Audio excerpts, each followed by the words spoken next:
Welcome to the Functional Medicine and Cardiovascular Health presentation. My name is Clemma Nash. I'm a functional medicine physician working at Western Wisconsin Health in their Roberts, Wisconsin location. I have a number of things that I've completed for advanced education in functional medicine and really enjoy providing an integrative nutritional and functional approach for patients. We're going to talk about how to love your heart tonight. My goals are to give you basic tools to reduce your cardiovascular risk. They're simple, but they're not easy.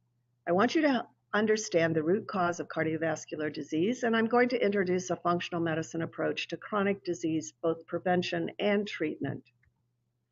The statistics are not pretty. Someone has a heart attack every 34 seconds in this country. Every minute, someone in the United States dies from a heart disease-related event. Your heart in the center of your chest, it beats from well before you are born until the moment you die. But it's not just about your heart. The body is a web. Everything in one part of the body affects the other parts. Every chemical reaction, biochemical physiology, they all impact on everything else. So you can't just look at the heart. In conventional medicine, you come in with a symptom. We give you a diagnosis. You may have surgery. You may get a medication. You go home. You come back, maybe with side effects from the medication, maybe with a new diagnosis. What happens? Then more medication, disease progression, and that's how it goes, because we're not addressing the underlying causes of your illness, and disease continues. In the functional path, we are identifying and addressing the underlying causes to prevent and reverse chronic disease. It's like this iceberg. In conventional medicine, we chip away at the tip of the iceberg that you can see above the ocean. We chip away with Band-Aids like medications, perhaps surgery. But in the functional medicine approach, we want to attack the iceberg underneath, the part you can't see. Chip away at that. So eventually, the entire iceberg falls away. Let's talk about genetics, because people say that's a big, big impact in your health. It does make a difference. I have patients come in and say, my mom has heart disease, my dad has heart disease. What am I going to do? I'm going to get heart disease. Well, it's not just about your genetics. Your DNA is not your destiny. There's a new science called epigenetics that reveals how the choices you make can change your genes. The genes interact with the environment, but you don't always get disease if you have certain genes. Times are a-changin' here. Our hunter-gatherer ancestors, they were strong, they were lean, they were active. They ate berries and roots and tubers and the fish or the buffalo that they killed. Yes, they died from accidents, trauma, broken bones, perhaps infection. But those that didn't succumb to that lived relatively long and healthy lives. But now look at us. We're eating processed foods, sitting in front of a computer all day long. And even though our genetics are the same, the manifestation of how we look and how we survive are very different. Your genetics load the gun, but your lifestyle pulls the trigger. So back to functional medicine here. We want to address the upstream physiologic causes, chip away at the bottom of that iceberg, so you no longer have to take all those medications. The very first thing we look at in cardiovascular disease is inflammation. I'm not talking about inflammation like when you cut your finger, the acute inflammation, acute inflammatory process that is protective for you. It's very important that your body brings chemical messengers to that area to heal the cut, to prevent infection. I'm talking about one of the root causes of cardiovascular disease, which is chronic inflammation. Low-grade inflammation present, affecting your arteries and all the cells of your body. Inflammation has been implicated in cardiovascular disease, Alzheimer's, type 2 diabetes, arthritis, cancer, autoimmune diseases, all of these diseases of modern men. What can you do to help know what degree of inflammation you have in your body? Well, first off, know your numbers. Get your blood sugar tested. Get your blood pressure measured. Know what your cholesterol is. You've got a good cholesterol and a bad cholesterol. The good cholesterol is protective. The bad cholesterol, that's the one that can create damage. But it's not just about your cholesterol. 50% of patients having heart attacks have normal lipid levels. What's that about? It's the LDL size and particle number that makes the difference. Look at this patient, two patients here. One has large fluffy LDLs, one small dense LDLs. They both have an LDL of 100, which a few years ago I would have said was really good. But there's a very big difference in these two people. Imagine the LDL traveling in your arteries in the blood. The side wall of the artery is a net, like a tennis net. You throw those large LDLs through there, they're like tennis balls. They don't go through, they just bounce off. However, the small LDL particles, they're like golf balls. They go right through the net and they set up plaque in your arteries. So it's very important for you to know both your particle size, particle number, as well as your LDL. How do you do that? You get an advanced lipid test, which we are offering over in Roberts. It tells you your particle size, your particle number. It also tells you other markers of inflammation, Lp(a), homocysteine, CRP. All of these things can be impacted by lifestyle changes and nutraceuticals, perhaps avoiding going on stronger drugs. This is an example of the test we use in the functional medicine department, looking at all those parameters and helping you reduce your risk of heart disease. If you are interested, please make an appointment over in Roberts and we can run one of these advanced lipid panels for you and talk to you about your risk for cardiovascular disease. Back to inflammation. There's many causes of inflammation. First and foremost, smoking. So if you're smoking, you must stop. It's a huge risk factor for heart disease and contributes to inflammation in your body. What else can contribute to inflammation?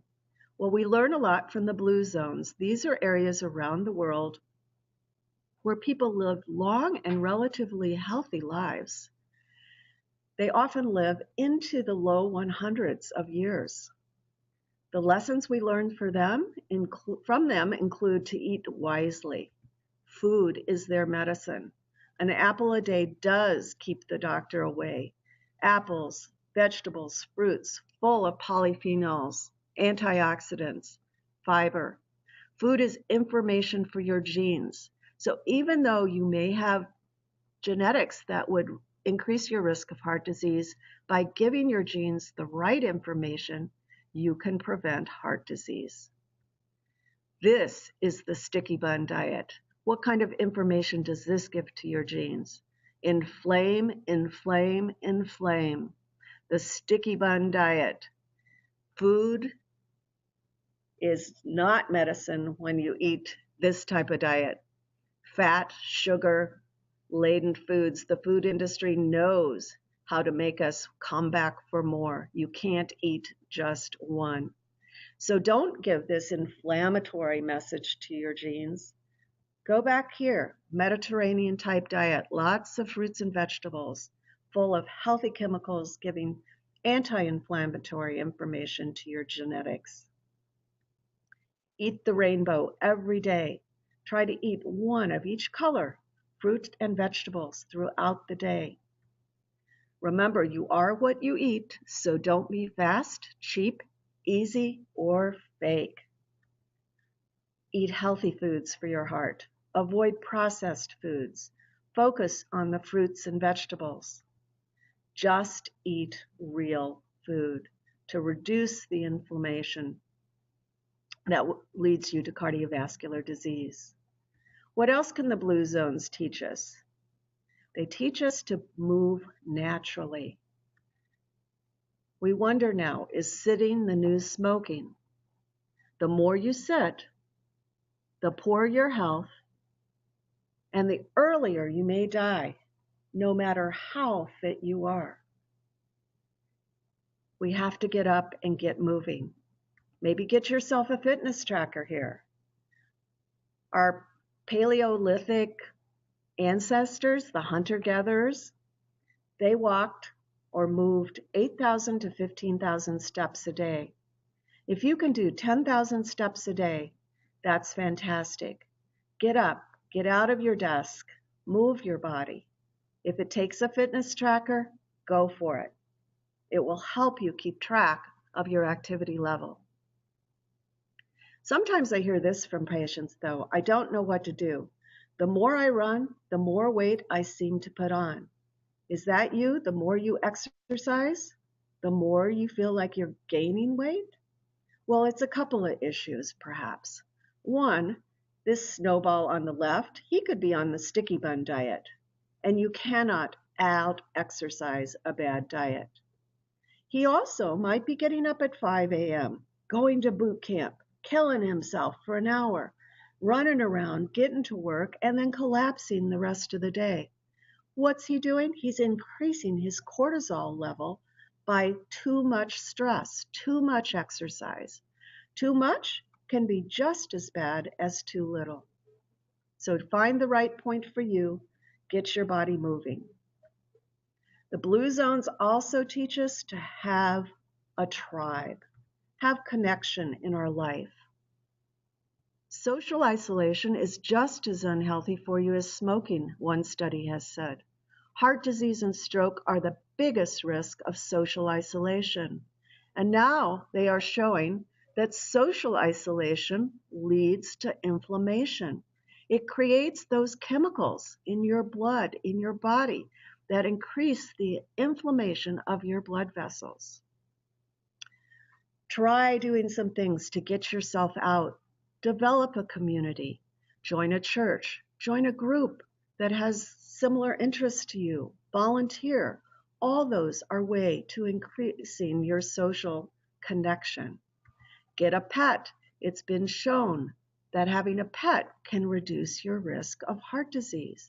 Also gets you out and about, gets you moving, gets you connected with other people that you meet when you're out walking your pooch. Back to our blue zone friends. They teach us to have the right outlook. They learn, they know resilience. Adversity is a part of everyone's life, but to have the "this too shall pass" attitude. You are a tree that bends in the strong winds. You don't break. We can learn lessons from the zebras. You say, what? What do the zebras have to teach us? They have a lot to teach us. Zebras hang out on the savannah with their fellow zebras, eating the grass, enjoying the sunshine, walking around, mingling, having a good old time. All of a sudden they see a lion. What happens? They turn it on. Sympathetic drive, fight or flight. They are literally running for their life. But what happens if they outrun the lion? They come back, they hang out with other zebras, and they turn it off. Back to parasympathetic dominance. That means rest, digest. That sympathetic fight, flight, it's gone. He knows how to turn it off. What happens to us in this world? We are seeing lions 24/7. The stress never stops. You've got tons of things to deal with. Emails, work stress, home stress, everything. You don't know how to turn it off. Stress increases those inflammatory chemicals, homocysteine, CRP, fibrinogen, all of which are associated with an increased risk for heart disease. Just like the sticky bun diet, they increase platelet stickiness. That promotes clot formation. Learn how to turn it off. Learn how to activate your parasympathetic nervous system. It's different for everyone. Some people find meditation works for them. Others find Tai Chi, walking in the woods, painting a watercolor, whatever works for you, but take some time every day to nourish your inner self and activate that parasympathetic system. Learn resilience. There's a resilience training here at Western Wisconsin Health that's offered several times a year. Maybe consider taking something like that if you feel like you need more help. Be the tree that bends but doesn't break when adversity comes. Maybe look into something called heart math. Here's a graph of your heart rate when you're frustrated. Look how choppy that is. Up, down, up, down. But when you shift in your mind's eye to appreciation, it becomes a totally different graph. This is called coherence. This is activation of the parasympathetic system. Heart math is a technique that you can learn. It's somewhat like biofeedback. You can actually purchase an inner balance sensor that hooks into your smartphone, and you can do this anytime. Say you're in the grocery line, you're in a rush, but everybody in front of you is so darn slow. We've all been there. Maybe just put this on and practice shifting to that parasympathetic state. Finally, we want to talk about a few other things in terms of your cardiovascular health. Supplements. There's tons of them out there. The problem is many of them are not what they say they are, or they use inferior ingredients, so they may actually be harmful instead of supportive of your health. Learn to read the supplement labels. Look for pharmaceutical grade supplements sold by reputable providers for optimal effectiveness and optimal safety. Food is your medicine, but how many of us can eat a can of sardines every day for the omega-3s that they give? Not too many, most likely. First you go to food, and then if you need it, perhaps a supplement. Our hunter-gatherer ancestors, their ratio of omega-6s to omega-3s was 2-to-1. The omega-6s are more inflammatory. We need them, but not so many. The omega-3s, they're anti-inflammatory. So you want a good ratio of these. Our diet, in typical American diet, 20-to-1 is the ratio of omega-6s to omega-3s, whereas we want 2-to-1. If you're on the sticky bun diet, it's probably worse, probably 30-to-1. So many of us do need to take omega-3s to help get a better balance of the anti-inflammatory vitamins in our body. Vitamin D, very important for both reducing your risk of cardiovascular disease, but all of these other issues, depression, diabetes, autoimmune disease, osteoporosis. But don't just take vitamin D, whatever you think is the right dose for you. Make sure you get your vitamin D tested, then supplement if you need, and then retest. Up here in Wisconsin, we don't get the strong sun for about 6 months out of the year, so many people do need to supplement. Maybe go off in the summertime if you're out in the sun much more, because you can get vitamin D from the sunshine if the sun is strong enough. And we wouldn't be complete if we didn't talk about the French paradox. Red wine. Is that going to save you from heart disease? No, it won't. It does have some good stuff in it, resveratrol, polyphenols, but look at this. You would have to drink 100 to 1,000 bottles of wine to get 250 milligrams of trans resveratrol, which has been shown to have beneficial effects on your cardiovascular health. If you choose to drink, drink wisely. No more than 1 glass a day for women or men over 56. Men under 56 could do 2 glasses a day. Remember, wine and other alcohol is not without ill effects on the liver. Fatty liver, in fact, is one of the effects that's being seen more and more in this country. So we've gone over a lot over the past 15 minutes. You may think, wow, how am I going to do all of that? And you may be like this little cartoon here. I was going to quit all my bad habits. I really, really was. But then I thought to myself, no one likes a quitter. So you decide, I can't do this. It's just too much. I'm going back to my old ways.